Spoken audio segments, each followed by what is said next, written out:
Vous croyez que ce qui vous manque, c'est la volonté. Que le problème réside dans le manque d'énergie, la faiblesse, la distraction, la paresse.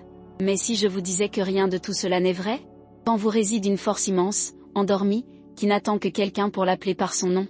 Carl Jung croyait que chaque être humain porte en lui un héros oublié, un fragment du divin, une flamme ancienne que le temps et la routine ont tenté d'éteindre.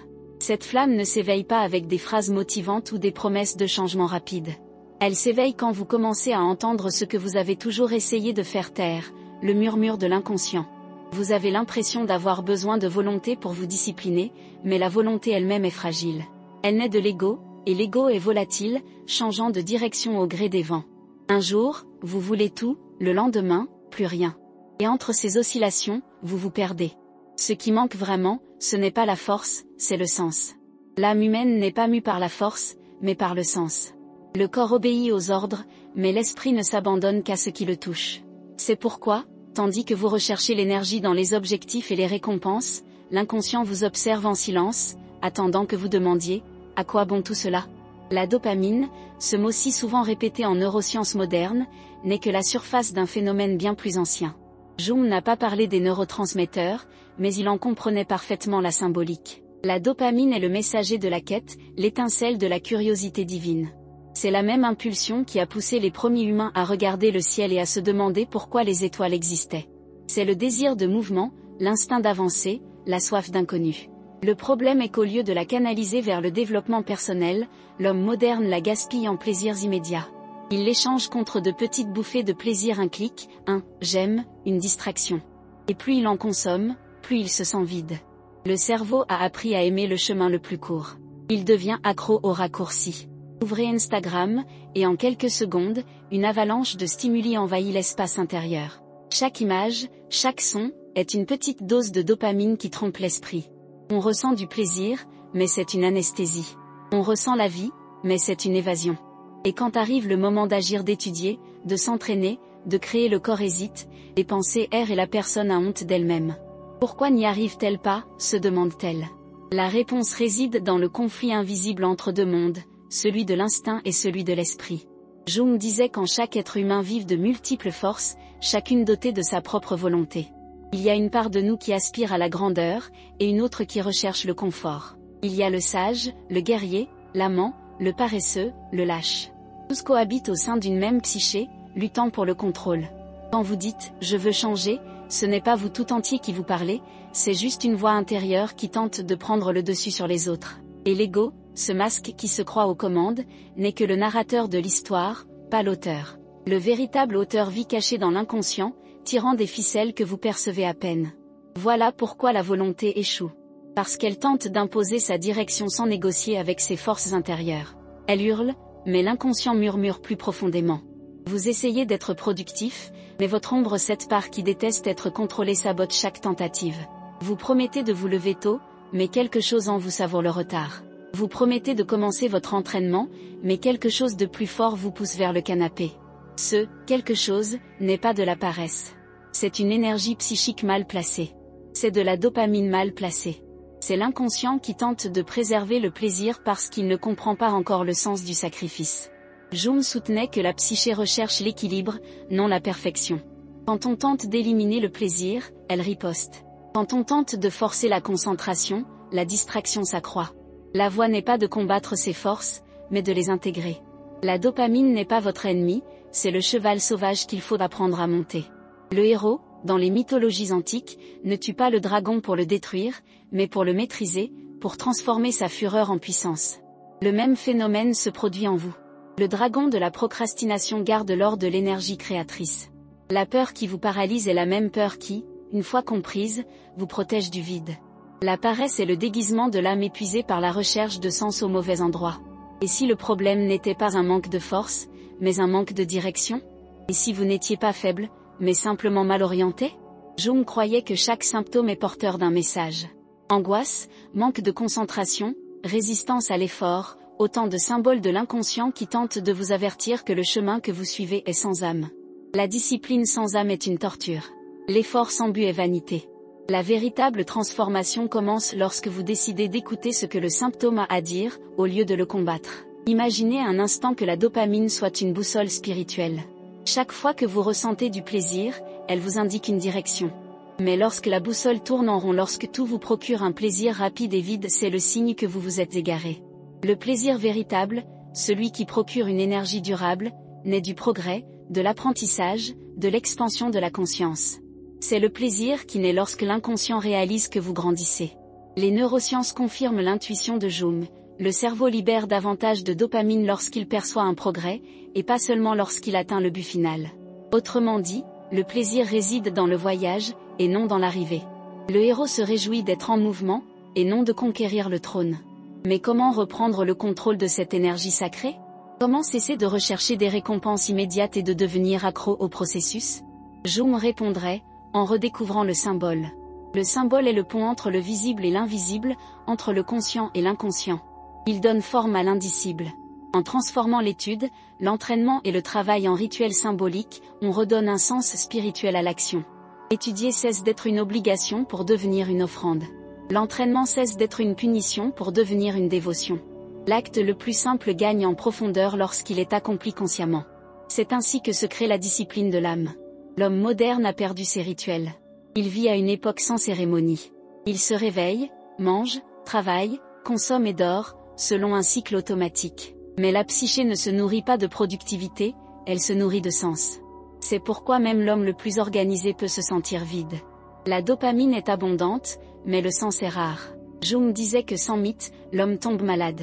Car le mythe est le langage naturel de l'inconscient. Et sans mythe, toute action perd son charme. La discipline, lorsqu'elle est déconnectée d'un mythe personnel, devient une simple liste de choses à faire. Mais lorsqu'elle est vécue comme un voyage, elle gagne en puissance. La dopamine cesse alors d'être une distraction et devient une direction.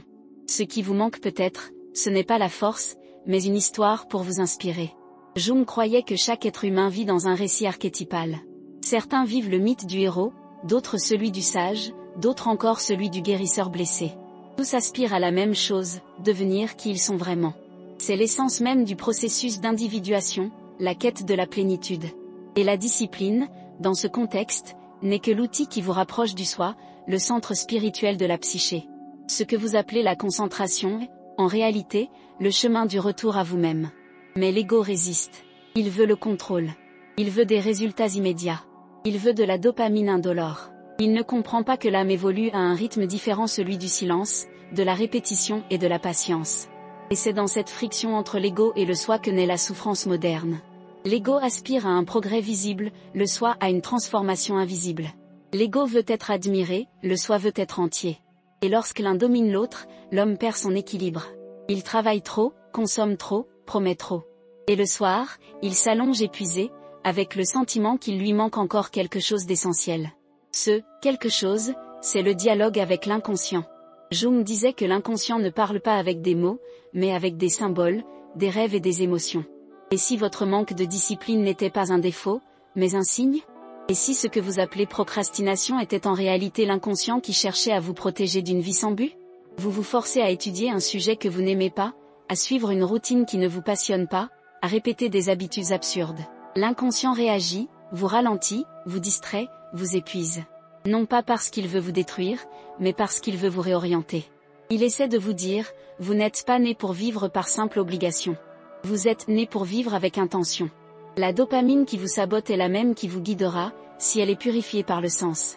Il ne s'agit pas de supprimer le plaisir, mais de le reconnecter à l'essentiel. Le plaisir d'étudier quelque chose qui élargit votre esprit. Le plaisir de s'entraîner non pas pour l'esthétique, mais pour la force et la vitalité. Le plaisir de créer quelque chose qui touche le monde. C'est la dopamine dans sa forme la plus pure, l'énergie au service de l'âme.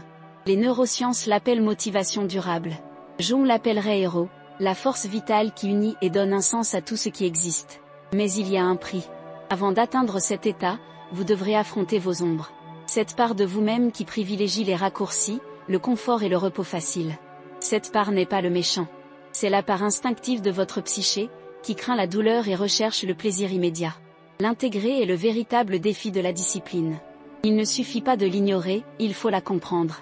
L'ombre veut être reconnue. Lorsque vous l'observez sans la juger, elle commence à coopérer. L'énergie qui vous sabotait autrefois commence à vous propulser. Et, silencieusement, l'inconscient commence à travailler en votre faveur. Vous comprendrez alors que la discipline n'est pas rigidité, mais harmonie. Ce n'est pas répression, mais équilibre.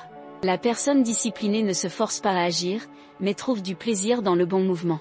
Elle ne combat pas son propre cerveau, elle l'entraîne. Elle ne fuit pas la dopamine, elle la guide. Elle ne dépend pas de la motivation, elle vit dans le flux. Et c'est dans ce flux que le soi commence à se révéler non pas comme un concept spirituel lointain, mais comme une présence constante, une voix calme qui dit « continue ». C'est le chemin. À partir de ce moment, le changement devient inévitable. On commence à agir non par obligation, mais par cohérence. Chaque petite action prend une valeur symbolique. Se lever devient un acte de courage. Étudier devient un rite d'expansion. S'entraîner devient une offrande à sa propre force. Tout change parce qu'on change de perspective. Ce qui était autrefois effort devient expression. La discipline cesse d'être une lutte pour devenir une forme de prière silencieuse. C'est le corps au service de l'âme. Et Jung sourit, comme s'il observait un cycle ancien se répéter. Il savait que toute transformation commence ainsi, par un murmure, un malaise, une question. Qui serais-je si j'arrêtais de me saboter ? Cette question, simple et dangereuse, est le début de l'individuation. Car la réponse exige du courage. Elle exige de regarder en soi, de descendre au plus profond de son esprit et d'affronter les forces qui nous contrôlent. Mais c'est aussi la question libératrice. Car ceux qui commencent à s'observer sincèrement s'éveillent inévitablement. La dopamine n'était qu'un premier voile. Derrière elle se cache quelque chose de plus grand, l'appel de la conscience. Et lorsque vous y prêtez attention, le monde commence à se réorganiser autour de vous. Les distractions perdent leur pouvoir. Les habitudes acquièrent une âme. La volonté cesse d'être un effort pour devenir une conséquence. Le héros intérieur, endormi depuis des années, ouvre les yeux. Il ne crie pas, ne court pas, ne promet rien. Il fait simplement le premier pas, et ce pas change tout. Carl Jung croyait que la vie humaine est avant tout un cheminement de réconciliation entre qui nous sommes et qui nous pourrions être. Et tout cheminement commence par le même geste, écoutez ce que l'inconscient essaie de vous dire. Peut-être votre manque de discipline n'est-il pas la fin, mais le commencement. Le signe que le temps est venu de réaligner le plaisir sur le but, l'instinct sur l'esprit, l'ego sur le soi. Désormais, le défi n'est plus de lutter contre votre cerveau, mais de lui apprendre à aimer de la bonne manière. Et tandis que vous lisez ces mots, quelque chose en vous a déjà commencé à changer. Vous ne vous en rendez peut-être pas compte encore, mais votre dopamine se réorganise, cherchant un nouveau centre d'intérêt. Votre inconscient a commencé à réagir. Le héros silencieux s'éveille. Et Jung, au plus profond de votre esprit, murmure comme s'il vous révélait un secret ancestral, vous n'avez pas besoin de volonté. Il vous suffit de vous rappeler qui vous êtes. Car le véritable réveil ne se produit pas lorsque vous surmontez la fatigue, mais lorsque vous comprenez que la volonté n'a jamais dormi, elle attendait simplement que vous l'appeliez par son vrai nom. Avez-vous déjà remarqué que tout véritable changement commence par quelque chose de petit ? Non pas par une grande décision, ni par une promesse faite devant le miroir, mais par un geste presque imperceptible, un pas fait sans savoir où aller, un instant de lucidité au milieu du chaos. C'est ainsi que l'inconscient nous appelle. Il ne crie pas, il ne s'impose pas. Il crée simplement des coïncidences, de petites répétitions, de subtils malaises qui s'accumulent jusqu'à ce que vous compreniez qu'on vous invite à bouger. Jung disait que le destin d'un homme commence lorsqu'il entend le murmure de son propre inconscient. La première victoire naît à cet instant, lorsque quelque chose en vous décide qu'il est temps de commencer, même sans savoir où. Mais le plus dur est de commencer. Le monde moderne ne pardonne pas les débuts. Il exige des résultats avant le progrès, des applaudissements avant l'effort, des récompenses avant l'engagement. On croit avoir besoin d'inspiration pour agir, de motivation pour se lever, de confiance pour essayer. On ne réalise pas que la confiance naît de l'action, que la motivation est une conséquence du mouvement. L'esprit, conditionné par la culture du plaisir immédiat, se rebelle contre tout effort qui ne rapporte pas rapidement. C'est pourquoi la plupart des gens échouent. Non pas par manque de force, mais parce qu'ils essaient de courir avant de savoir marcher. Ils veulent tout changer d'un coup, se lever à 5 heures, méditer, courir, étudier, travailler dans un silence absolu, vivre comme des moines dans un monde bruyant. L'inconscient ne supporte pas cette violence. Il réagit, crée des résistances, invente des excuses, paralyse. Et on croit que c'est de la faiblesse, alors qu'en fait, c'est juste notre corps qui nous demande de commencer avec humilité. Imaginez un matin ordinaire. Le réveil sonne. Vous appuyez sur le bouton « snooze » et sentez le poids invisible du lit vous clouer au sol. Votre cerveau négocie silencieusement, encore 5 minutes. Et ces 5 minutes se transforment en 30. Quand vous vous levez enfin, vous êtes déjà en retard, coupable et épuisé avant même d'avoir commencé votre journée. C'est ainsi que votre inconscient vous domine, non pas par des cris, mais par de petites concessions. Il a appris à associer le lit au plaisir, le confort au soulagement, l'effort à la douleur. La dopamine, qui devrait récompenser le progrès, a été détournée par l'inertie. Et, sans vous en rendre compte, vous passez la journée entière à essayer de reprendre le contrôle que vous avez perdu dès votre réveil. Mais l'inverse est également vrai. Si, au lieu de céder, vous vous contentiez de vous asseoir dans votre lit et de prendre 10 grandes respirations, sans y penser, en sentant simplement l'air entrer et sortir, quelque chose changerait. Ce serait une petite victoire, presque invisible, mais votre inconscient le remarquerait. Il comprendrait que l'ordre a changé. Et la dopamine, confuse, commencerait à se réorganiser. Jung disait que l'inconscient est comme un animal sauvage, il n'obéit pas à la force, mais à la constance. Il a besoin de rituels, de petites répétitions symboliques qui montrent que le nouveau chemin est sûr. Se réveiller et faire son lit est un geste banal, mais le message est profond. On dit à l'inconscient, aujourd'hui, je prends le contrôle. C'est un symbole d'ordre, et l'inconscient répond au symbole, pas aux mots. Par conséquent, la première victoire doit être simple. Si simple que l'ego ne puisse se trouver d'excuses. S'il est trop facile d'échouer, il sera trop facile de continuer. C'est dans cet espace, entre le possible et le symbolique, que naît la discipline. Il y a un jeune homme que Jung aurait pu décrire s'il était encore en vie. Il passe ses matinées à naviguer sur son téléphone, passant d'une vidéo à l'autre, comme si le monde était plongé dans cette lumière bleue. Il ne s'en veut pas, mais il en a honte. Il sait qu'il perd son temps, mais il ne peut s'arrêter. Chaque jour, il promet de changer, et chaque jour, il échoue. Jusqu'au jour où, sans raison apparente, il décide quelque chose de minimal, aujourd'hui, je ne toucherai pas à mon téléphone avant d'avoir pris mon petit déjeuner. C'est tout. Ce n'est pas une grande promesse, juste une limite. Le premier matin est difficile, ses mains le démangent, son corps réclame une stimulation, son esprit hurle. Mais il tient bon. Et lorsqu'il boit enfin son café, il ressent quelque chose de nouveau, une légère sensation de contrôle. Un petit plaisir différent, plus calme, plus stable. Cette sensation est un repositionnement de la dopamine. Le cerveau a compris qu'il pouvait ressentir du plaisir dans la victoire, pas dans la fuite. Le jeune homme n'a pas changé le monde, mais il en a déplacé l'axe. C'est comme ça que tout commence. Les petites victoires sont des graines archétypales. Jung croyait que chaque geste humain recèle un symbole universel. Faire son lit est l'archétype de l'ordre, étudier est l'archétype du savoir, entraîner son corps est l'archétype du guerrier, écrire est l'archétype du créateur. En accomplissant ces actes consciemment, vous ne faites pas qu'agir, vous activez des forces ancestrales en vous. L'âme comprend ces symboles, même si l'ego n'en est pas conscient. Et lorsqu'ils se répètent, l'inconscient se met à coopérer. La dopamine, jusque-là incontrôlée, s'harmonise avec la volonté intérieure. Ce qui était lutte devient fluidité. Et l'homme ordinaire commence, sans s'en rendre compte, à emprunter le même chemin que les héros du mythe, celui de la conquête silencieuse de soi. Mais il y a une ironie dans ce processus. L'inconscient teste votre détermination. Il crée des obstacles symboliques pour voir si vous êtes prêt. C'est ce que Jung appelait la résistance psychique, la force d'opposition qui surgit lorsque vous tentez de modifier un schéma profondément ancré. Soudain, le réveil sonne, votre corps vous fait mal, votre humeur s'effondre. Les coïncidences négatives se multiplient. C'est comme si l'univers conspirait contre votre nouvelle routine. Mais c'est tout le contraire. C'est l'inconscient qui réagit, essayant de préserver l'ancien équilibre. Il craint le nouveau parce qu'il est inconnu. C'est pourquoi toute véritable avancée commence par une sorte de sabotage. Si vous comprenez cela, vous n'abandonnez pas. Vous souriez. Vous savez que le chaos est le signe que le système se reconfigure.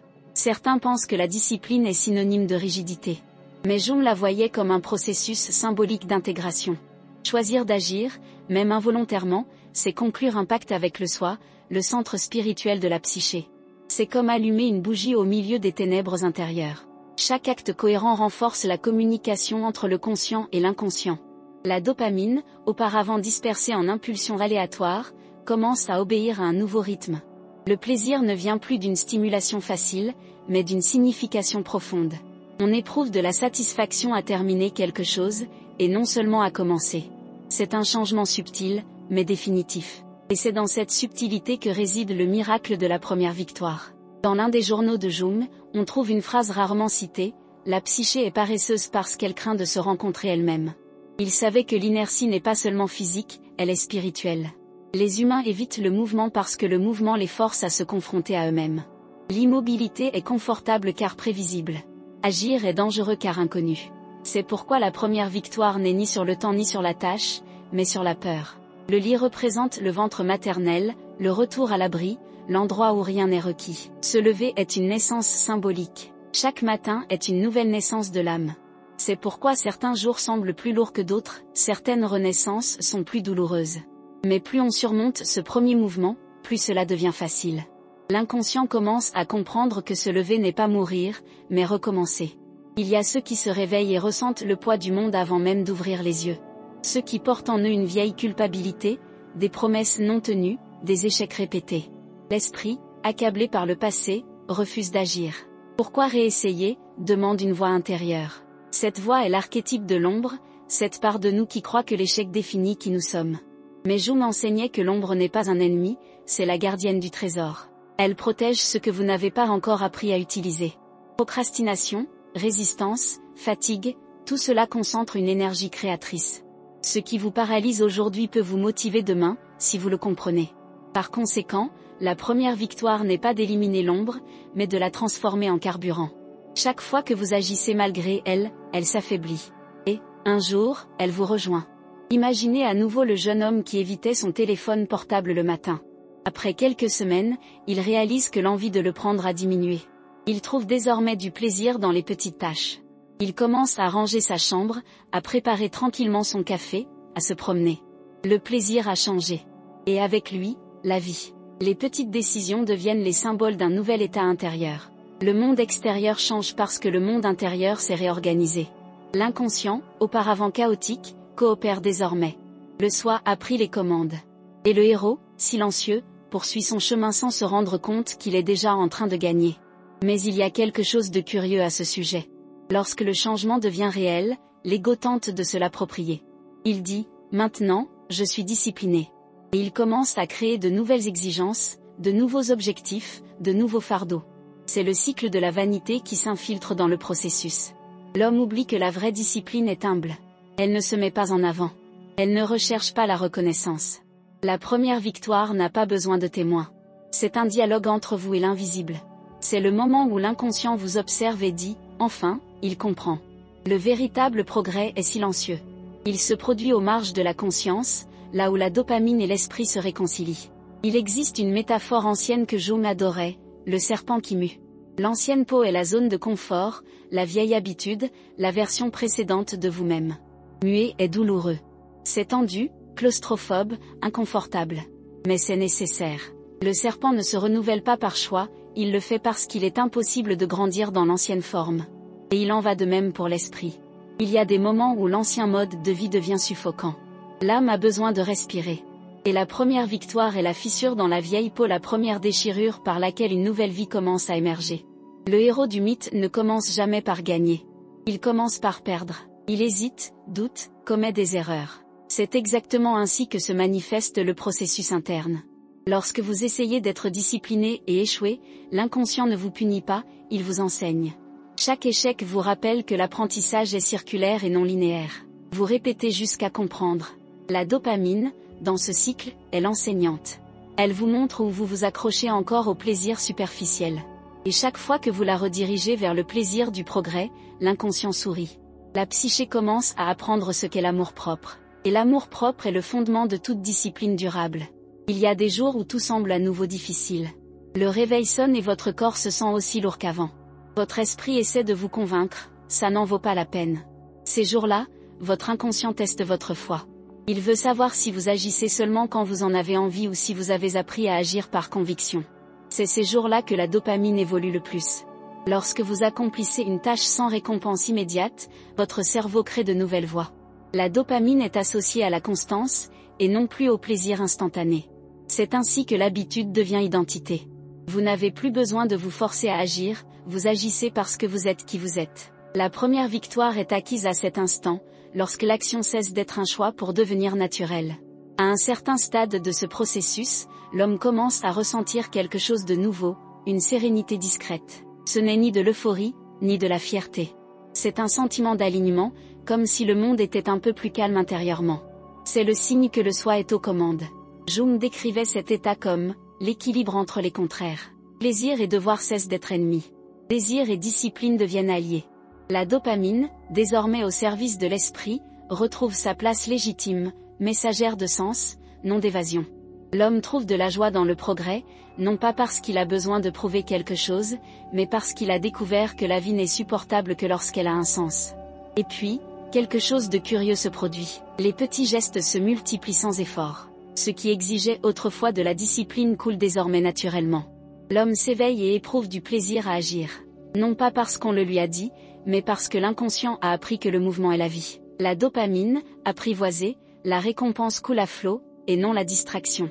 Le héros intérieur, enfin éveillé, comprend que l'ennemi n'a jamais été extérieur. C'était lui-même sa propre fragmentation, son incapacité à harmoniser plaisir et but. Désormais, chacun de ses actes porte en lui un écho de cohérence. Chaque victoire, aussi petite soit-elle, a un goût d'éternité. Carl Jung disait que « l'homme ne s'illumine pas en imaginant des figures de lumière, mais en rendant l'obscurité consciente ». La première victoire est précisément celle-ci, le moment où l'on illumine ce qui a toujours été dans l'ombre. C'est la reconnaissance que le pouvoir a toujours été vôtre, simplement désorganisé. Et lorsque la dopamine, l'inconscient et le soi s'alignent, la discipline cesse d'être un fardeau. Elle devient une expression naturelle de l'être. Mais le chemin ne s'arrête pas là. La première victoire n'est qu'une porte d'entrée. Au-delà, une énergie plus profonde attend d'être éveillée, une flamme indépendante des stimuli extérieurs ou des récompenses visibles. Jung appelait cette énergie le feu intérieur, la force qui soutient une personne lorsque le monde s'écroule. Et c'est ce qui distingue ceux qui abandonnent de ceux qui persévèrent. Car un véritable héros ne vit pas d'applaudissements, il vit avec un but. Et ce but naît de l'âme. Alors, quand votre réveil sonnera demain et que votre corps hésitera, rappelez-vous, vous ne luttez pas seulement contre le sommeil. Vous affrontez votre propre inconscient, capturant l'énergie qui façonnera votre vie. Chaque petite victoire est une offrande au soi. Chaque matin conquis est un fragment d'éternité conquis. Et à la fin de la journée, vous réaliserez que ce n'est pas le temps qui a changé, mais votre relation avec lui. Car en conquérant la première minute de la journée, vous conquérez le monde entier en vous. Et Jung, du haut de l'inconscient collectif, observe en silence et murmure, presque sur un ton de bénédiction, l'homme qui maîtrise le premier geste maîtrise son destin.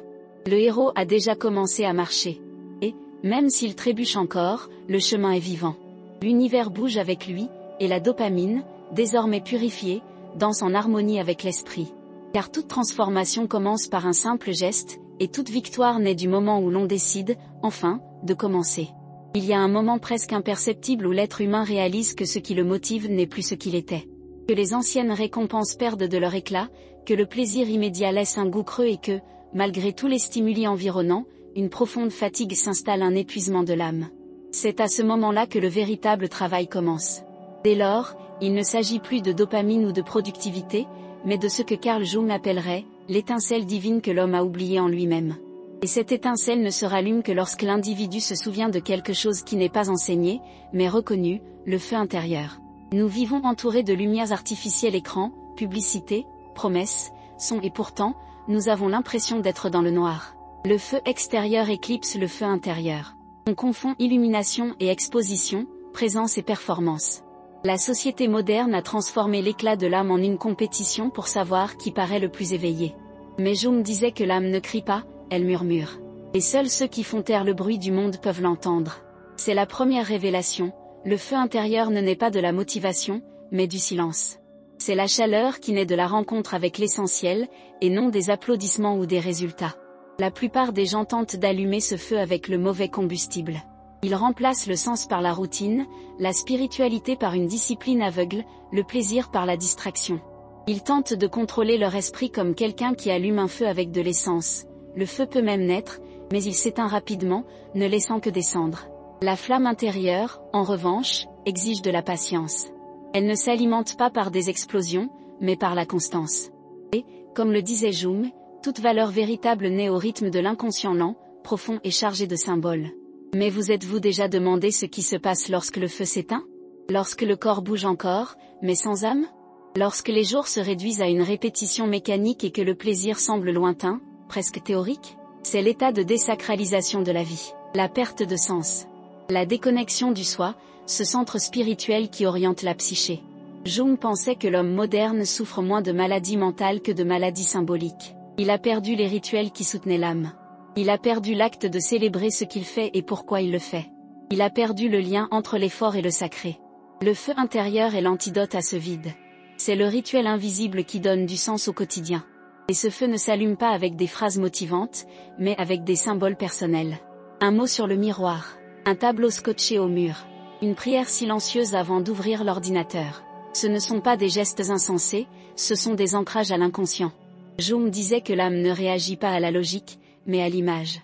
Lorsque vous placez l'image de qui vous voulez être dans un endroit visible, vous envoyez un message au soi. Je me souviens de toi. Mais pourquoi cela fonctionne-t-il? Parce que l'inconscient fonctionne par symbole.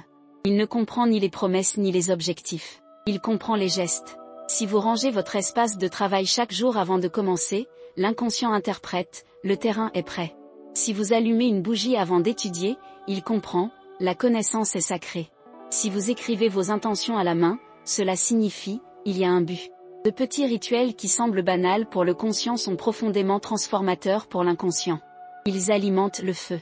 Et si vous pensez encore qu'il ne s'agit que d'une métaphore, rappelez-vous ceci, les neurosciences modernes appellent cela l'amorçage, l'activation d'un réseau neuronal par des stimuli visuels et symboliques. Jung avait prédit ce concept des décennies plus tôt en affirmant que ce que vous placez devant vos yeux façonne ce qui bouge dans votre âme.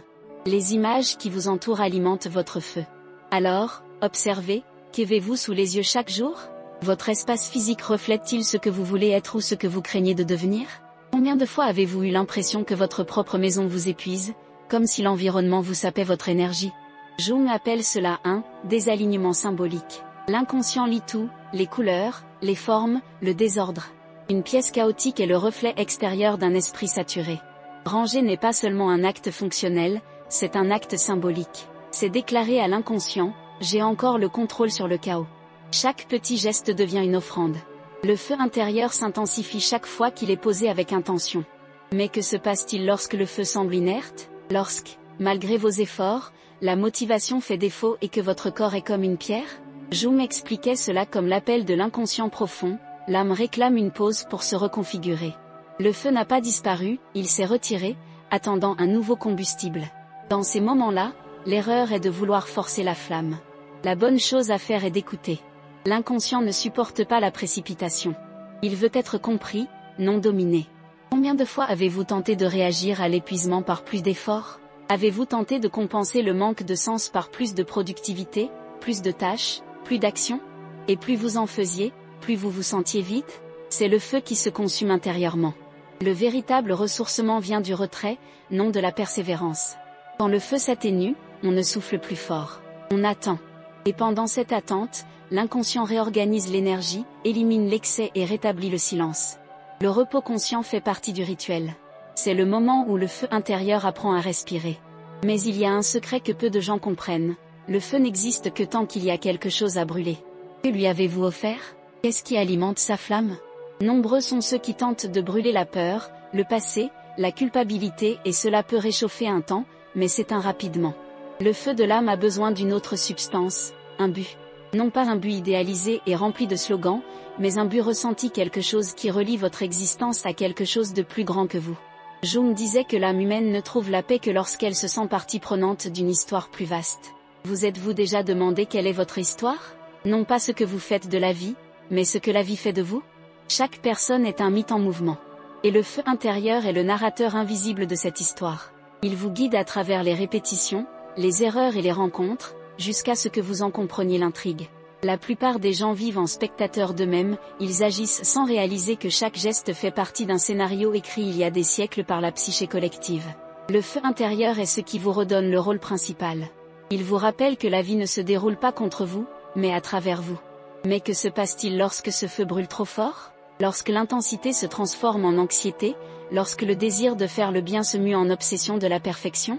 Jung nous a avertis, toute lumière excessive projette une ombre. Lorsque la quête d'un but devient une compulsion, le feu sacré se transforme en brasier destructeur. C'est le danger du fanatisme, de l'autosabotage déguisé en discipline. L'équilibre est la clé. Le feu doit réchauffer, non brûler. Et pour cela, il a besoin de pause, de répit et de contemplation. Avez-vous déjà remarqué l'hypnose du feu? Comment, lorsque vous contemplez une flamme, le temps semble s'arrêter? C'est le même effet que recherche l'inconscient lorsque vous entrez dans un état de concentration profonde. C'est ce que la psychologie moderne appelle le « flux ». Jung l'appellerait un « moment de communion avec le soi ». Dans cet état, l'ego se tait et l'inconscient prend le dessus. Tout s'harmonise. Ce qui semblait être un effort devient une danse. C'est à ce moment que le feu intérieur et la dopamine se rencontrent. Le plaisir vient de l'acte lui-même, et non du résultat. L'âme trouve du plaisir à exister. Mais pourquoi est-il si difficile de rester dans cet état? Parce que l'ego veut contrôler le feu. Il veut prouver qu'il est aux commandes. Il transforme le sacré en technique, le rituel en règle, le plaisir en obligation. Et ainsi le feu s'éteint à nouveau.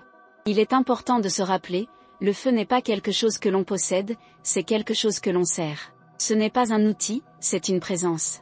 On ne l'allume pas, on l'invite. Et il ne survient que dans l'humilité. Il y a un détail fascinant dans les observations de Jung. Chaque fois que l'inconscient cherche à renouveler l'individu, il détruit une partie de sa structure antérieure. Cela crée des crises, des ruptures, des pertes. C'est le feu spirituel qui agit sous une autre forme, le feu de la purification. Les humains interprètent cela comme un signe de malchance, mais il s'agit en réalité d'un polissage. C'est l'âme qui brûle ce qui n'est plus utile.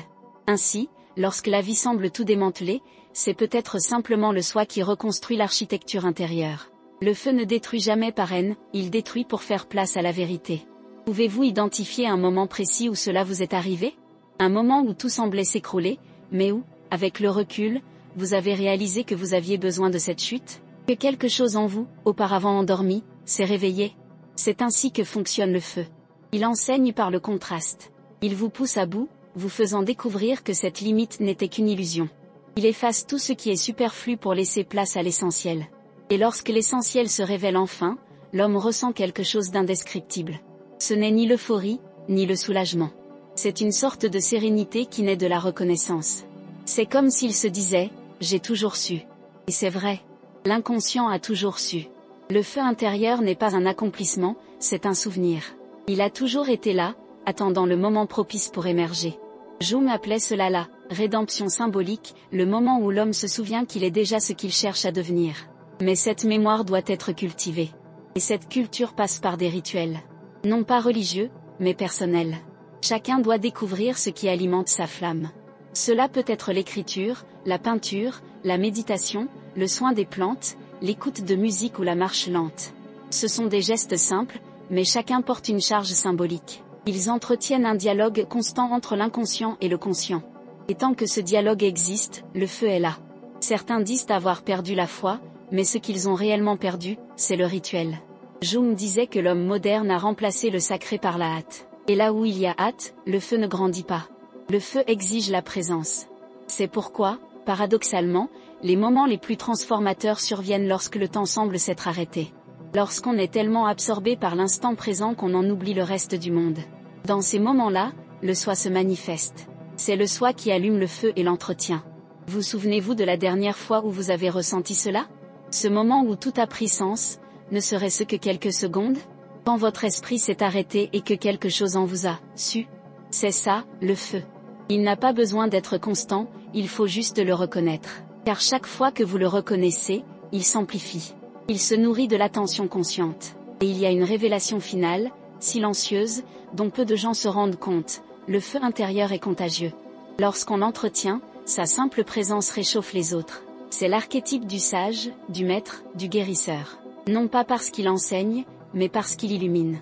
L'énergie d'une personne en harmonie avec son soi influence tout ce qui l'entoure. C'est ce que Jung appelait la synchronicité psychique, le champ invisible qui relie les destins lorsque l'âme est éveillée. Avez-vous déjà remarqué comment certaines personnes, en entrant dans une pièce, semblent changer l'atmosphère du lieu? Ce n'est pas du charisme, c'est du feu. Et le véritable feu ne s'impose pas, il attire. Ce n'est pas de l'éclat, c'est de la présence. Lorsque la flamme intérieure s'allume, une personne devient un symbole vivant de l'équilibre entre le corps et l'esprit. Et c'est ce que chacun recherche au fond, non pas un secret, mais un miroir. Et puis, quand vous regardez en vous, que voyez-vous? Des cendres ou des braises? Quelque chose brûle-t-il silencieusement en vous, ou le froid a-t-il envahi votre espace intérieur? Cette question simple et directe est le point de départ. Car le feu répond à l'attention. Si vous le cherchez, il se manifeste. Si vous l'ignorez, il se tait. Mais il ne disparaît jamais. Même lorsqu'il semble éteint, il dort simplement, attendant le moment de se rallumer. Jung croyait que chaque âme porte en elle son propre feu, une étincelle de sens qu'aucune souffrance ne peut éteindre. Ce feu est l'axe de l'individuation, le centre du labyrinthe où réside le soi. Le trouver est la tâche la plus humaine et, en même temps, la plus divine. Car lorsque l'homme le redécouvre, le monde reprend ses couleurs. Le travail retrouve son âme. Le quotidien redevient rituel. La vie, autrefois mécanique, redevient sacrée. Et dans le silence qui suit, lorsque les voix de la hâte se taisent, vous comprenez enfin, le feu intérieur n'a jamais dépendu de quoi que ce soit d'extérieur. Il a toujours été le reflet du dialogue entre qui vous êtes et qui vous devenez. Et chaque pensée, chaque geste, chaque intention est un petit bois jeté dans les flammes. Plus il est sincère, plus il brûle intensément. Et un jour, sans vous en rendre compte, vous vous réveillez et ressentez la chaleur qui vient de l'intérieur, et non de l'extérieur. C'est le soi, souriant, qui dit « Tu m'as trouvé ». Mais le feu a encore une vocation. Car le héros qui le découvre doit maintenant apprendre à le mettre en mouvement, à transformer la chaleur de l'âme en action consciente. Et c'est ce que Jung appellerait l'alchimie de la vie, le moment où l'esprit devient geste, le symbole devient chair, et où l'homme commence à façonner le monde avec l'éclat du feu lui-même. Il arrive un moment dans le voyage intérieur où l'homme réalise que le feu qu'il a allumé en lui doit désormais se mouvoir. Il ne suffit plus d'être une flamme, il faut une direction. Jung disait que l'impulsion créatrice de l'inconscient, une fois éveillée, exige une forme. Et la forme est ce qui transforme l'énergie en destinée. C'est à ce stade du voyage que la discipline se révèle non pas comme un effort, mais comme un article. L'énergie qui brûlait autrefois en silence doit maintenant se construire, agir et s'organiser. C'est la naissance du système intérieur, le temple où le feu trouve son sens. Et c'est là que beaucoup abandonnent, car ils confondent structure et emprisonnement, routine et monotonie. Mais ce que Jung avait compris et ce que les neurosciences confirment aujourd'hui, c'est que l'âme ne résiste pas à la structure, elle s'y épanouit. Le chaos intérieur s'apaise lorsqu'il trouve un rythme. Imaginez une rivière. L'eau elle-même n'a pas de forme. Elle coule, mais elle se répand, s'évapore, disparaît. Elle ne prend de la force que lorsqu'elle trouve des berges. Voilà ce qu'est la discipline, les berges symboliques de l'âme. Ce n'est pas une limitation, c'est une canalisation. Sans elle, le feu se transforme en fumée, avec elle, il devient lumière. Jung voyait là l'essence de l'individuation, le processus par lequel les êtres humains organisent leur monde intérieur sans étouffer leur spontanéité. Et la nature en est la preuve, tout ce qui pousse, pousse selon un schéma. La graine, la branche, la coquille, le cristal, l'ADN, tous obéissent à un rythme, une géométrie invisible qui entretient l'expansion. L'âme humaine n'est pas différente. Elle a besoin de forme pour continuer à grandir.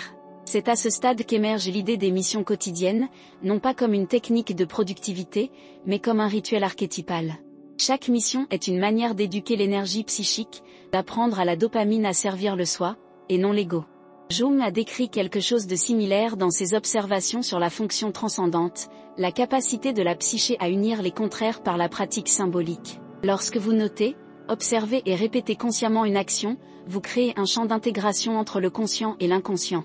Vous donnez un langage à l'invisible. Par conséquent, le simple fait de rayer une tâche accomplie possède une puissance symbolique. C'est un accord tacite entre l'homme et son âme.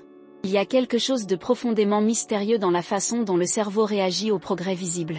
En 2015, des chercheurs de l'université Harvard ont découvert que lorsqu'ils visualisent l'accomplissement de petits objectifs, le cortex préfrontal libère une séquence de neurotransmetteurs qui reproduit le même schéma de plaisir qu'une véritable victoire.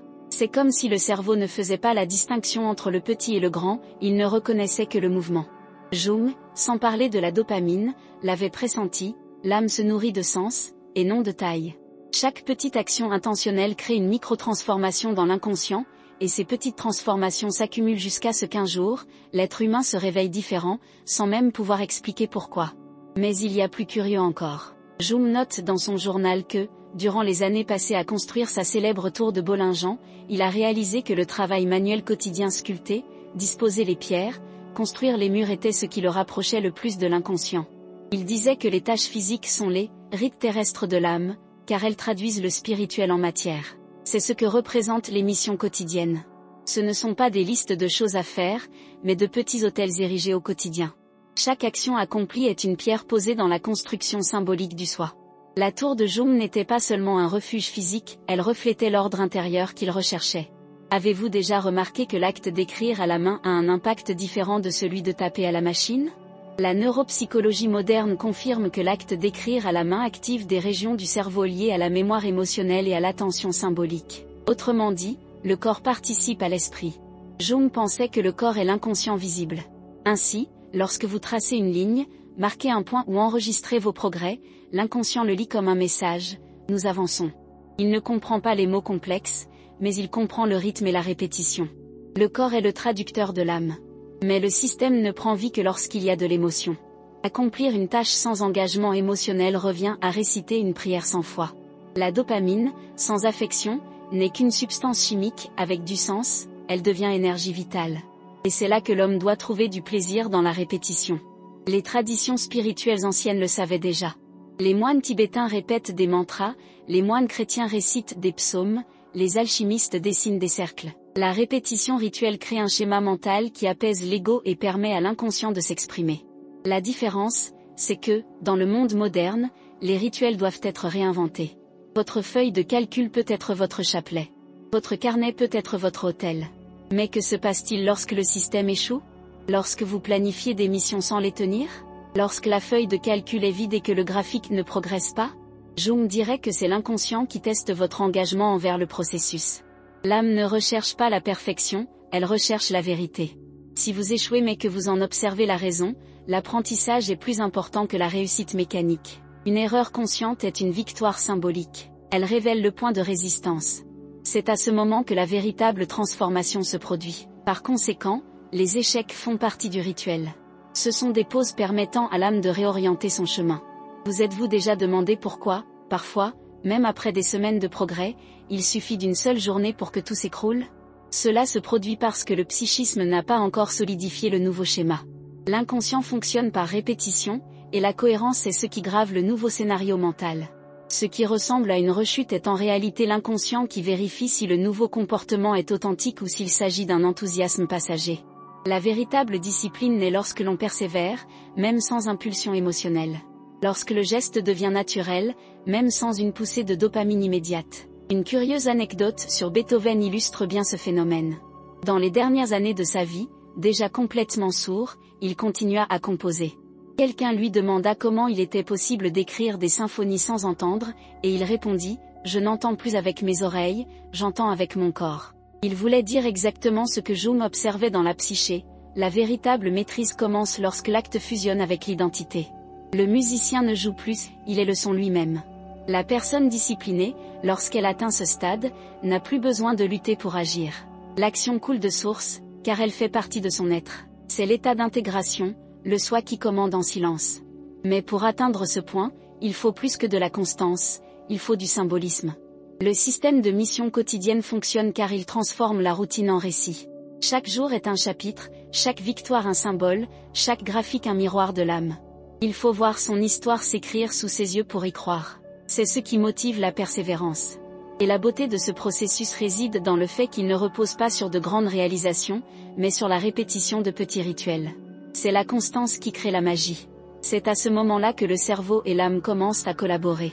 Les neurosciences appellent cela l'accumulation d'habitudes, une action génère l'élan nécessaire à la suivante. Mais Jung avait déjà décrit le même phénomène des décennies plus tôt en termes symboliques, l'élan de la psyché.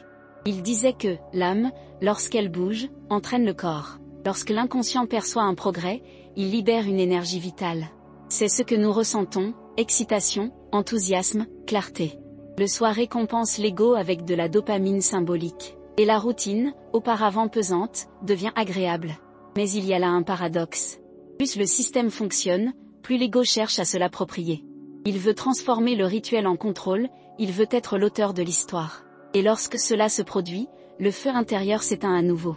Le système doit rester symbolique, et non mécanique. L'âme se retire lorsque le rituel perd son mystère. C'est pourquoi Jung disait que toute pratique spirituelle a besoin d'un renouvellement constant, le symbole ne vit qu'aussi longtemps qu'il est ressenti.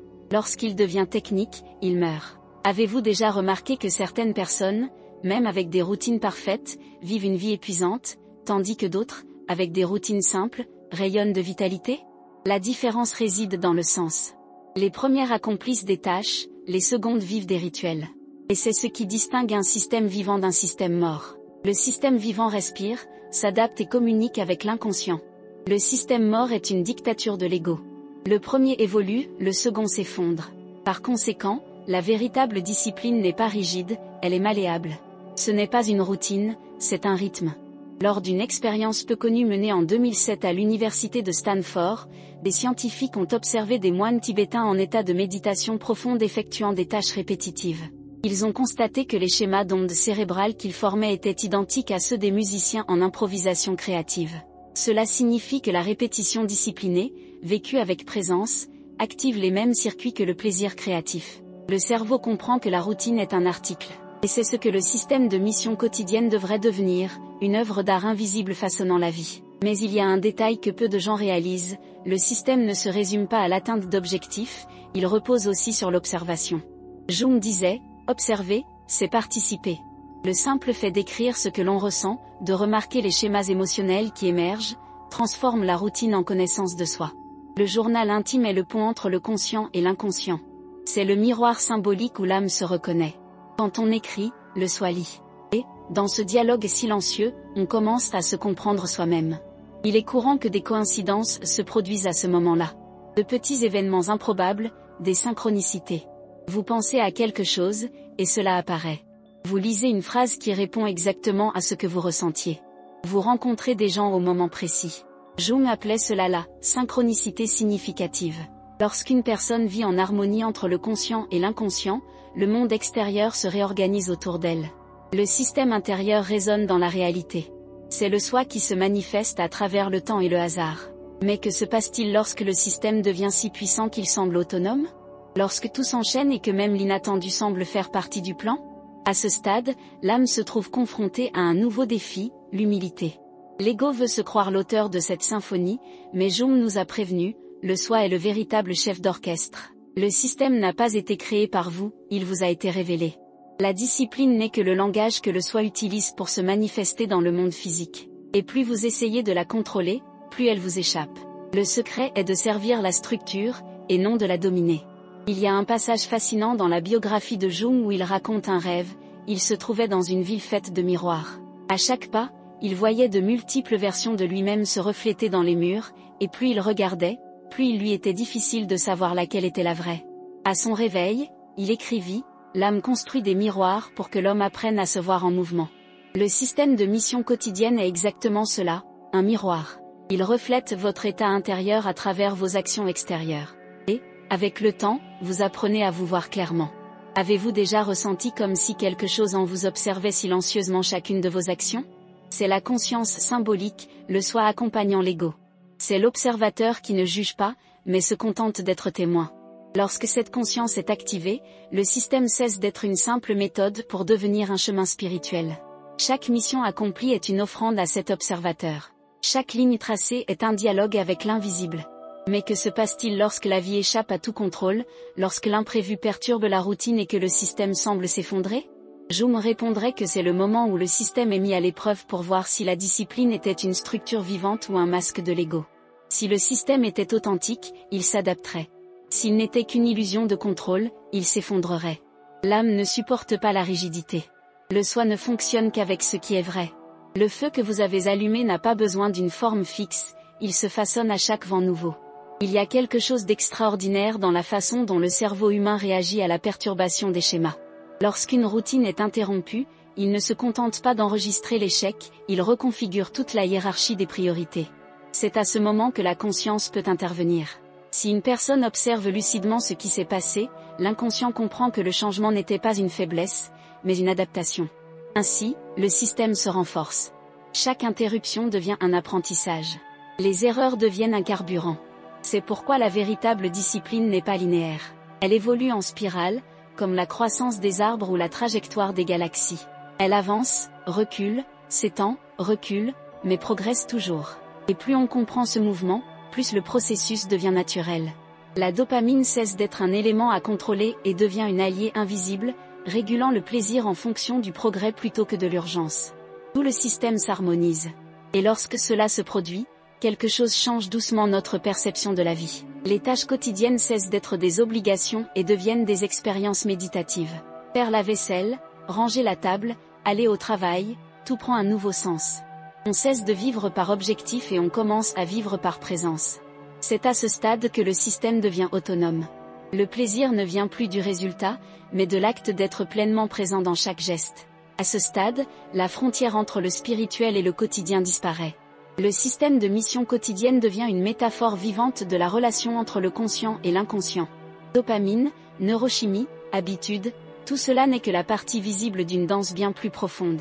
La personne réalise que la véritable discipline est un état d'harmonie avec sa destinée.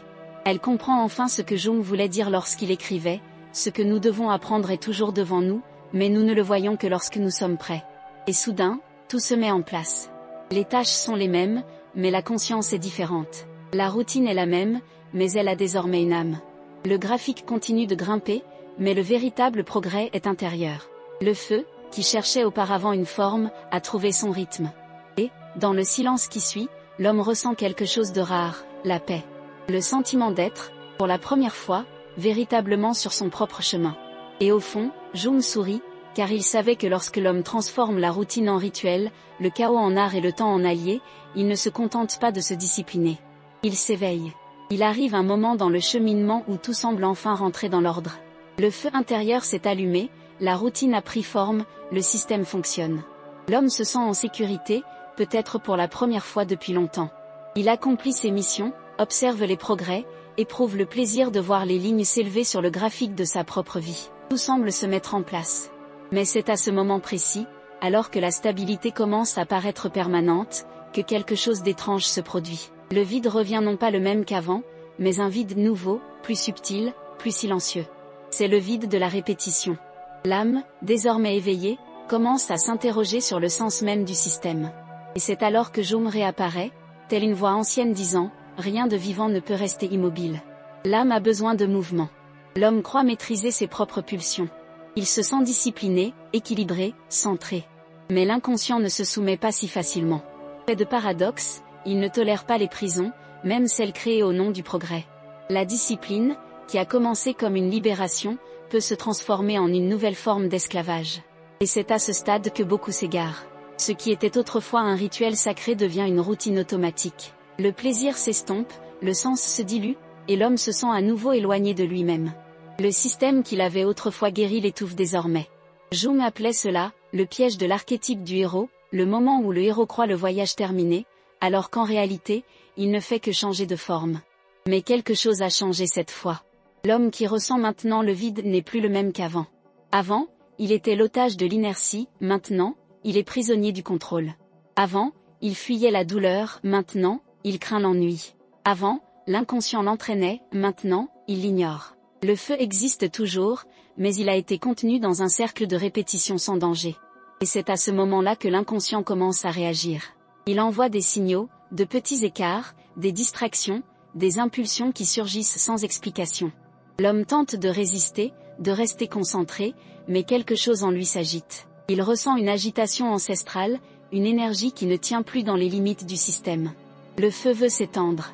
Jung croyait que toute structure psychique, aussi stable soit-elle en apparence, doit être détruite de temps à autre pour permettre sa croissance. Ce que l'homme appelle une crise, disait-il, n'est que l'âme qui tente de renaître. Le système, aussi efficace soit-il, n'est qu'un pont. Et tout pont, s'il est habité trop longtemps, devient une prison. C'est à ce stade que l'homme doit apprendre à se défaire même de ce qui le renforce. Il doit permettre au feu de brûler à nouveau plus fort, de devenir une force créatrice, et non une simple flamme contrôlée. Mais l'ego résiste. Il aspire à la stabilité. Il craint de perdre ce qu'il a construit. L'inconscient, cependant, commence à agir de lui-même. La personne commet plus d'erreurs que d'habitude. Elle manque les échéances, oublie des tâches et se sent irritée par ses propres objectifs. La nuit, elle ne dort pas paisiblement. D'étranges rêves surgissent, des images d'incendies, de ponts qui s'effondrent, de rivières qui débordent. L'inconscient parle dans son langage symbolique, le système a atteint ses limites. Et, comme toujours, l'ego tente d'interpréter cela comme une faiblesse, alors qu'il ne s'agit que d'une transformation. Jung relate un cas intéressant concernant l'un de ses patients, un professeur qui avait transformé sa vie en une succession parfaite d'horaires et d'obligations. Rien ne détonnait. Il était respecté, en bonne santé, méthodique. Mais un matin, alors qu'il se rendait à l'université, il fut pris d'un vertige soudain. Il sentit le sol se dérober sous ses pieds. Il s'arrêta, regarda autour de lui et réalisa quelque chose qui le terrifia, tout semblait identique à tous les autres jours. Et pourtant, il sentait que quelque chose d'essentiel s'était éteint en lui. La routine l'avait englouti. Il avait atteint tous ses objectifs, mais aucun ne l'avait ému. C'était comme vivre dans un rêve qui ne surprenait plus. Jung écrivit que cet homme ne souffrait pas de stress, mais d'une absence symbolique. Son feu intérieur avait été remplacé par des cendres tièdes. Combien de fois cela se produit-il sans que nous nous en rendions compte? Combien de fois transformons-nous nos rituels en obligations et oublions-nous pourquoi nous les avons commencés? Combien de fois l'habitude tue-t-elle le sens? La dopamine qui nous animait autrefois devient silencieuse et prévisible. Le plaisir cesse d'être découvert et devient une routine chimique. Le cerveau s'habitue à la victoire, et l'inconscient s'ennuie. C'est à ce stade que l'humanité doit apprendre une leçon paradoxale: le secret de la constance réside dans le renouvellement. Le système a besoin de surprises, de récompenses symboliques différentes, de pauses stratégiques. Non pas pour briser le rythme, mais pour permettre à l'esprit de respirer. Mais comment se renouveler sans perdre ce que l'on a accompli? Jung croyait que l'âme crée toujours des occasions de se découvrir soi-même, même sous la contrainte. Parfois, cela prend la forme d'erreurs, d'autres fois, de chaos. Une maladie, une perte, un échec, chaque trouble est une invitation à regarder sous un angle différent. Lorsque le feu intérieur s'éteint, la vie nous pousse hors de notre zone de confort. Nous sommes contraints de réapprendre. Et cet apprentissage marque le début d'une nouvelle phase, la dépendance sacrée. Le terme peut paraître étrange, mais c'est exactement ce qui se passe. En redécouvrant le plaisir de grandir, les humains deviennent accros à leur propre expansion. La dopamine revient, mais dans un contexte différent. Elle n'est plus associée à l'évasion ou à la distraction, mais au véritable progrès. À chaque nouvelle découverte, le cerveau libère de petites récompenses, et l'inconscient comprend qu'il est sur la bonne voie. Les humains se mettent alors à rechercher des défis, non pas pour la récompense ultime, mais pour le sentiment d'être en vie. C'est de la dopamine transformée en énergie spirituelle. Il existe une curieuse histoire à propos d'un athlète olympique qui, après des années d'entraînement et une médaille d'or, a sombré dans une profonde dépression. Il a déclaré: « J'ai vécu des années pour ce moment. Et une fois vécu, tout a perdu son sens. » Son cerveau, conditionné à rechercher le plaisir dans le but ultime, ne supportait pas le vide de la réussite. Lors de sa rééducation, le traitement comprenait une étape inhabituelle: lui apprendre à ressentir du plaisir à l'entraînement, et pas seulement dans la victoire. Après des mois, il a déclaré se sentir revivre. Il a dit quelque chose qui sonne comme une citation jungienne: « J'ai réalisé que ce n'était pas l'or qui me procurait du plaisir, mais le chemin qui y mène. » Voilà ce que représente l'addiction sacrée, le plaisir déplacé du résultat vers le mouvement. Il en va de même dans tous les domaines de la vie. L'écrivain qui aime écrire, et non publier un livre, ne s'arrête jamais. L'artiste qui aime peindre, et non son tableau fini, ne perd jamais son inspiration. Celui qui aime évoluer, et non le statu quo, ne se lasse jamais. La dopamine, à ce stade, devient un pont entre le corps et l'âme. Elle cesse d'être une substance chimique pour devenir une énergie symbolique, la confirmation de l'harmonie entre l'inconscient et le soi. Mais l'inconscient demeure un maître impitoyable. Il ne permet pas à l'ego de s'installer, même dans une dépendance sacrée. Lorsque le plaisir se transforme en dépendance, il crée une résistance. Soudain, ce qui était léger devient lourd. La motivation s'estompe, l'enthousiasme s'estompe. C'est le cycle naturel de l'âme. Jung disait que l'inconscient fonctionne comme la nature: tout ce qui s'élève trop haut doit redescendre pour s'équilibrer. Le feu intérieur doit apprendre à alterner entre intensité et silence. Cette oscillation est ce qui maintient la vie en vie. C'est dans cette oscillation que l'homme rencontre ses épreuves les plus difficiles. Il y a des jours où il se réveille plein d'énergie et a l'impression que rien ne peut l'arrêter. Le lendemain, il se réveille épuisé, avec une inexplicable sensation de fatigue et d'ennui. Il tente de réagir, force son esprit, mais rien ne semble fonctionner. L'ego appelle cela l'échec. Jung le qualifierait de « mouvement compensatoire de la psyché », l'inconscient essayant de retrouver son équilibre. Lorsque le conscient va trop vite, l'inconscient freine. Il impose une pause pour éviter l'effondrement. Le problème est que l'homme moderne ne sait pas faire de pause.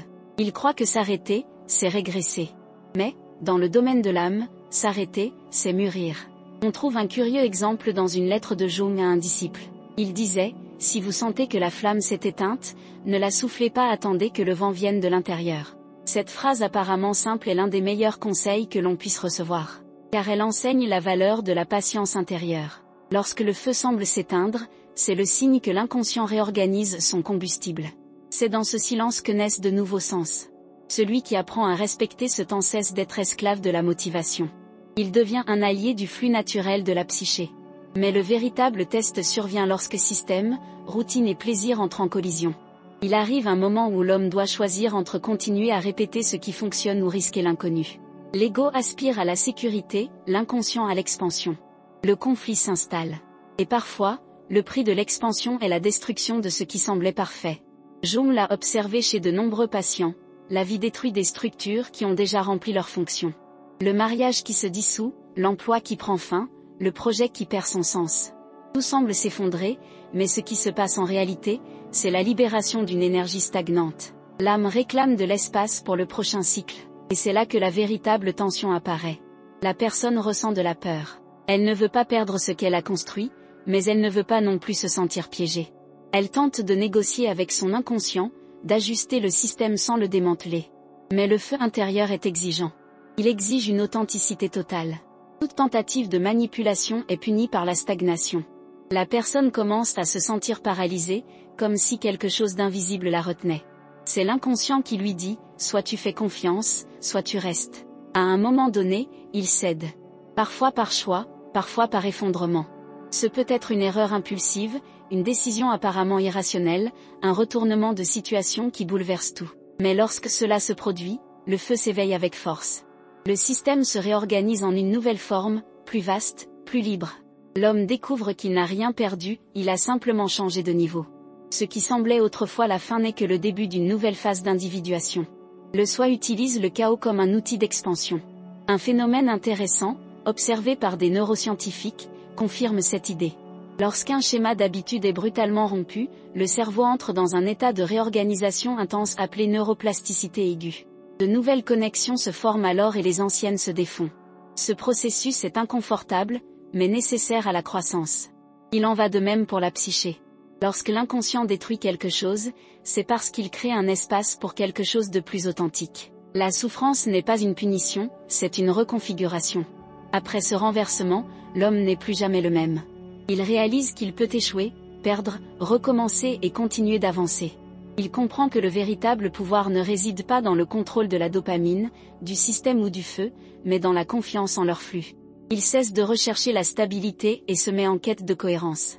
Il ne recherche plus la prévisibilité, il aspire à la vérité.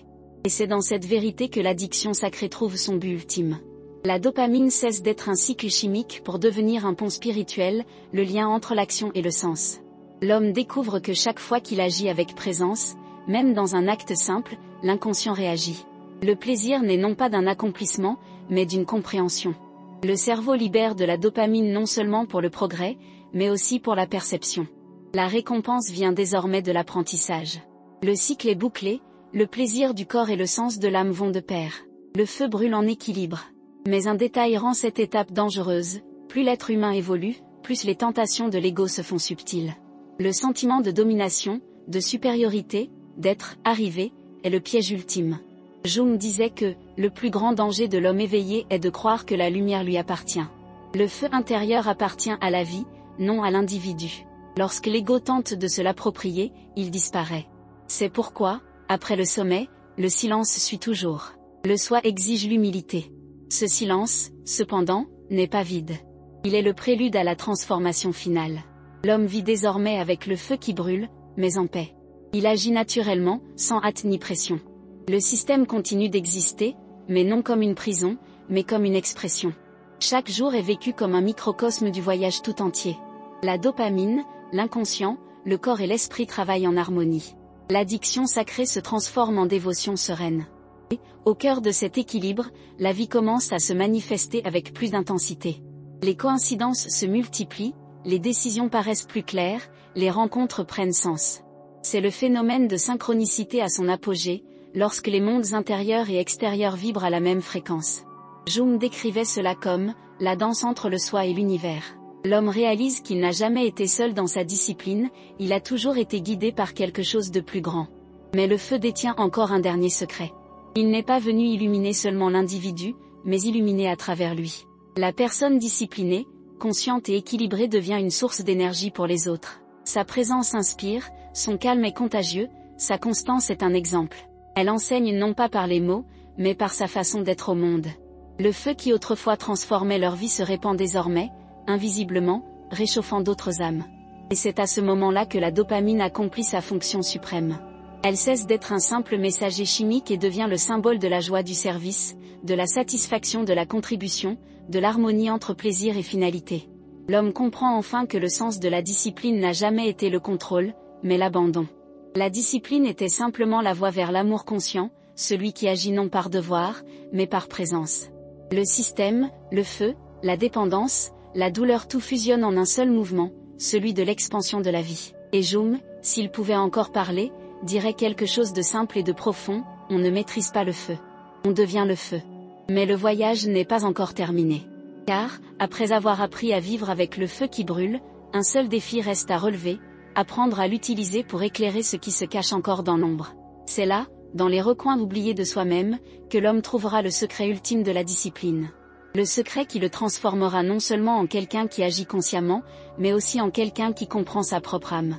Et c'est là, dans les ténèbres de l'inconscient, qu'il découvrira enfin ce que signifie être entier. Il y a un moment dans chaque cheminement où le silence est plus éloquent que toute victoire.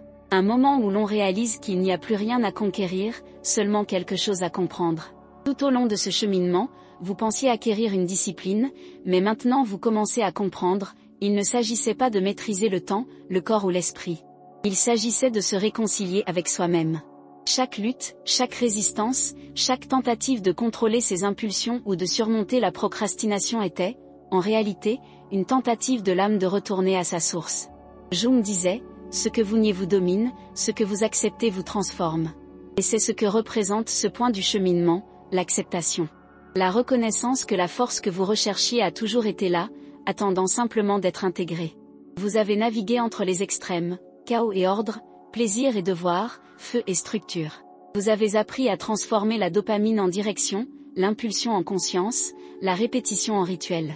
Vous avez vu votre inconscient réagir, créer de la résistance, vous tester, et pourtant vous avez persévéré.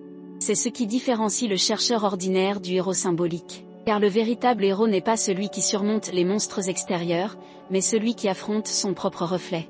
Et maintenant, arrivé ici, vous commencez à voir clairement que l'ennemi n'a jamais été le manque de volonté. L'ennemi était l'oubli. Vous aviez simplement oublié ce que signifie agir par amour du processus, par plaisir d'évoluer, par respect pour votre âme. La discipline, lorsqu'elle est véritablement comprise, cesse d'être un effort pour devenir une expression. Ce n'est plus une lutte entre volonté et résistance. C'est une harmonie naturelle entre ce que le corps désire, ce que l'esprit planifie et ce que l'âme dirige. Le feu intérieur, désormais mature, ne brûle plus de révolte, mais s'échauffe de sagesse. Il a appris à moduler son intensité. C'est le feu de ceux qui n'ont plus besoin de prouver quoi que ce soit, car ils ont enfin compris ce que Jung voulait dire lorsqu'il disait: tant que vous ne rendrez pas l'inconscient conscient, il dirigera votre vie, et vous l'appellerez destin. Combien de fois avez-vous eu l'impression que votre vie était guidée par quelque chose que vous ne compreniez pas? Que les mêmes situations se répétaient sans cesse? Que les mêmes distractions, les mêmes échecs se reproduisaient sans cesse? C'était l'inconscient qui essayait de vous enseigner. Il répète jusqu'à ce que vous appreniez. Il crée une résistance jusqu'à ce que vous vous réveilliez. Tout ce qui semble être un obstacle est en fait un enseignement déguisé. Procrastination, peur, manque de concentration, autant d'enseignements déguisés qui vous forcent à vous tourner vers l'intérieur. Et lorsque vous y parvenez enfin, vous réalisez que le problème n'était pas un manque d'énergie, mais un manque d'écoute. Vous essayez de construire une vie sans vous connecter à la part de vous qui la soutient véritablement. Et maintenant, après tout ce que vous avez appris, vient l'étape la plus importante, l'appliquer. Car un savoir qui ne se traduit pas en action n'est qu'une distraction élégante de plus. C'est l'ego qui intellectualise ce qu'il devrait vivre. La transformation commence par le geste le plus simple. À votre réveil demain, ne recherchez pas l'impulsion et n'attendez pas la motivation. Choisissez simplement un acte qui représente votre nouvel engagement. Cela peut être écrire 3 lignes dans un carnet, ranger votre chambre, faire une promenade ou boire un verre d'eau en pleine conscience. Ce petit geste concret symbolise l'intégration entre ce que vous avez appris et qui vous êtes. C'est le premier pas vers ce que Jung appelait l'individuation, l'union de la pensée, du sentiment et de l'action.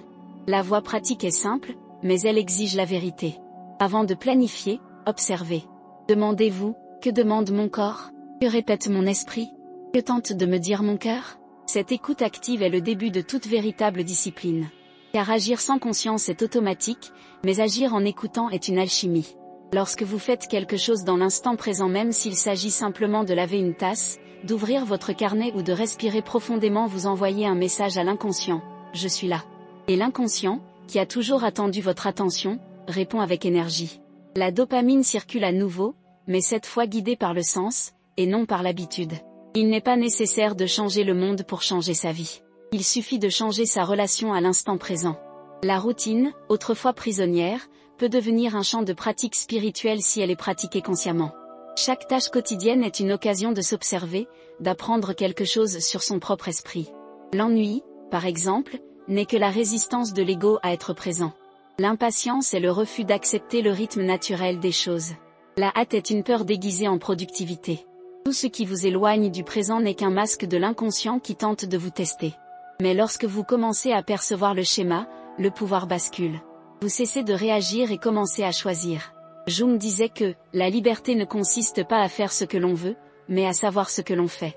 Et c'est là la clé ultime. La véritable discipline naît lorsque l'on agit avec clarté quant à la raison de chaque action. Lorsque notre objectif n'est plus la perfection, mais la conscience. Lorsque notre objectif cesse d'être d'en faire plus et devient d'être entier dans ce que nous faisons. La dopamine, les neurosciences, le système tout converge vers un même point, la présence. La dopamine est simplement le messager biologique de l'attention. Elle réagit à tout ce que nous considérons comme important. Si nous entraînons notre esprit à associer le plaisir à l'apprentissage, à la concentration et au calme, le cerveau se réorganise. Le plaisir cesse d'être un ennemi et devient notre meilleur allié. Mais le plus surprenant est peut-être de découvrir que le processus n'est pas linéaire. L'âme n'évolue pas en ligne droite, elle évolue en spirale. Parfois, on a l'impression de revenir à son point de départ, mais en réalité, on gravite autour d'un cercle vicieux.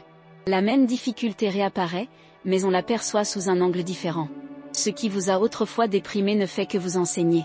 Ce qui vous irritait autrefois vous révèle. Le feu intérieur n'a pas disparu, il change simplement de forme à mesure que votre conscience s'élargit. Et il y a une beauté profonde dans tout cela, comprendre que même les erreurs font partie du chemin. Jung disait que la psyché s'autorégule. Prendre de la distance avec soi-même crée des symptômes qui nous rappellent à nous-mêmes. Parfois, cet appel se manifeste par l'anxiété, la fatigue, l'apathie. D'autres fois, par d'étranges coïncidences, des rencontres improbables, des rêves saisissants. Tout cela est un langage symbolique. Et la réponse n'est jamais de fuir, mais d'écouter. Quand quelque chose vous dérange, demandez-vous, qu'est-ce que cela essaie de me montrer ? Cette simple question change tout, car elle déplace le regard de la souffrance vers la conscience. Et là où il y a conscience, il y a guérison. Vous n'êtes plus la même personne qui a entamé ce voyage. Peut-être doutez-vous encore, peut-être retombez-vous dans vos vieux schémas, mais maintenant, quelque chose en vous observe. Et cet observateur, c'est le soi, le centre de votre psyché, la présence silencieuse qui a toujours su qui vous êtes. Il se manifeste non pas par des mots, mais par des sensations. C'est le calme soudain au milieu du chaos, la perspicacité au milieu de la confusion, le soupir qui surgit lorsque vous décidez d'arrêter de lutter. C'est le soi qui guide chaque pas, transformant chaque chute en tremplin. Le soi est la part de vous qui ne dort jamais, qui n'abandonne jamais, qui ne se perd jamais. C'est le feu qui demeure même lorsque toutes les flammes s'éteignent. Et c'est peut-être là la révélation la plus importante, le but n'est pas d'éliminer l'ombre, mais de l'accompagner. L'ombre est la gardienne de votre énergie. Elle révèle ce qui est encore refoulé, ce qui doit encore être accepté. Quand on l'écoute sans crainte, elle devient une alliée. Procrastination, peur, paresse, autant d'aspects de l'ombre qui exigent une intégration. L'être humain dans sa globalité ne choisit pas entre la lumière et l'obscurité, mais reconnaît la beauté du contraste. Car seul le contraste permet à la conscience d'exister. Seuls ceux qui connaissent leur propre ombre peuvent apprécier la lumière. En pratique, intégrer l'ombre signifie agir même en cas de peur, persévérer même en cas de doute et accepter les limites. Cela signifie ne pas se juger pour ses émotions, mais apprendre à les utiliser comme une boussole. La peur révèle les désirs refoulés. La colère révèle l'injustice intérieure. La tristesse révèle le manque de sens. Tout est information. Tout est matière première pour la connaissance de soi. Jung disait que l'âme ne grandit pas lorsqu'elle est épargnée par la douleur, mais lorsqu'elle y trouve un sens. Et c'est là l'essence même de la discipline consciente, transformer l'inconfort en direction. Maintenant que vous avez compris cela, que faire ensuite ? La première étape consiste à vous rappeler pourquoi vous avez commencé. La deuxième consiste à choisir un geste symbolique qui représente votre nouveau pacte avec la vie. Cela peut être d'allumer une bougie, de vous écrire une lettre ou de laisser un mot sur le miroir avec une phrase qui vous rappelle qui vous voulez être. De petits gestes symboliques ancrent la transformation. Ils disent à l'inconscient, c'est réel. Et l'inconscient répond, réorganisant tout à l'intérieur et à l'extérieur de vous. Ensuite, vient le plus important, aller de l'avant. La discipline ne s'arrête pas quand on la comprend, elle commence quand on la vit. Le système de mission quotidienne, le rituel matinal, le carnet d'observation, ce sont tous des outils, pas des prisons. Utilisez-les tant qu'ils ont du sens. Et quand ils n'en ont plus, changez. La vraie discipline est vivante. Elle s'adapte à la phase dans laquelle vous vous trouvez. Si votre corps réclame du repos, reposez-vous. Si votre esprit réclame de la concentration, concentrez-vous. Si votre cœur réclame du silence, écoutez. Il n'y a pas de formule fixe. Il n'y a que la présence. Avec le temps, vous réaliserez que le plaisir de l'action remplace celui du rêve. Cette énergie ne vient plus de l'attente, mais de l'expérience. Que la journée ordinaire, celle qui semblait autrefois vide, prend désormais de la couleur. Vous vous réveillez et ressentez un calme profond, une volonté légère, une gratitude sans raison. C'est le signe que l'inconscient et le conscient sont enfin en harmonie. Le feu et la structure coexistent. La dopamine et l'esprit travaillent ensemble. Et la vie cesse d'être une succession d'objectifs pour devenir une pratique porteuse de sens. Et au moment où vous vous y attendrez le moins, vous réaliserez quelque chose d'encore plus profond, vous avez inspiré quelqu'un. Un ami, un collègue, quelqu'un qui vous observait simplement en silence. Sans vous en rendre compte, vous êtes devenu un symbole. Le feu que vous aviez allumé en vous s'allume désormais chez les autres. C'est le cercle complet de l'individuation, lorsque la connaissance de soi se transforme en service. Le monde a besoin d'êtres humains complets, pas de personnes parfaites. De ceux qui apprennent à transformer le chaos en création, la peur en mouvement, le plaisir en but. Alors, maintenant, fermez les yeux une seconde et demandez-vous, que puis-je faire aujourd'hui, maintenant, pour me rapprocher de qui je veux être? Ne cherchez pas la réponse à l'extérieur. Elle viendra de l'intérieur, peut-être sous forme d'image, peut-être d'émotion. Et quand elle viendra, n'hésitez pas à agir, tout simplement. Même si c'est un petit pas. Même s'il semble insignifiant. Chaque pas accompli consciemment est une porte ouverte. Souvenez-vous de ce que disait Jung, qui regarde à l'extérieur rêve, qui regarde à l'intérieur s'éveille. À votre tour de vous éveiller. De regarder à l'intérieur et de réaliser que tout ce que vous cherchiez, motivation, énergie, sens, était toujours là, attendant que vous deveniez capable de maintenir votre propre lumière. Le processus n'a jamais consisté à atteindre quelque chose d'extérieur, mais à révéler ce qui était déjà en vous. La dopamine, le système, la discipline, tout cela n'était que la carte. Le trésor, c'est la conscience. Et si, après avoir terminé cette vidéo, vous ressentez quelque chose de différent, un calme apaisant, un désir silencieux de faire quelque chose de bien pour vous-même, ne l'ignorez pas. C'est le signe que votre inconscient vous a entendu. Que le message a été reçu. Maintenant, à vous de choisir. Vous pouvez fermer cette vidéo et revenir au bruit habituel, ou faire de ce moment un moment marquant. Choisissez un geste simple, et commencez. Car c'est ainsi que la vie change, un geste conscient à la fois. Et si ce message a résonné en vous, s'il a allumé une flamme en vous, partagez cette énergie. Aimez cette vidéo, laissez un commentaire, même anonyme, et abonnez-vous à la chaîne. Ce n'est pas un simple geste symbolique, c'est un rituel collectif. Chacun de vos gestes renforce cette communauté de personnes qui, comme vous, apprennent à vivre avec détermination, présence et âme. La flamme que vous portez aujourd'hui n'est pas seulement la vôtre. Elle s'inscrit dans un mouvement plus vaste, dans l'éveil d'une génération qui redécouvre le pouvoir de l'action consciente. Alors, avant de commencer votre journée, respirez profondément et rappelez-vous, vous êtes le gardien de votre propre flamme. Et chaque fois que vous choisissez d'agir au lieu de procrastiner, d'écouter au lieu de fuir, d'aimer au lieu de juger, la flamme en vous grandit. Puisse-t-elle ne jamais s'éteindre. Car le monde a besoin de votre lumière et cela commence par le simple fait de persévérer.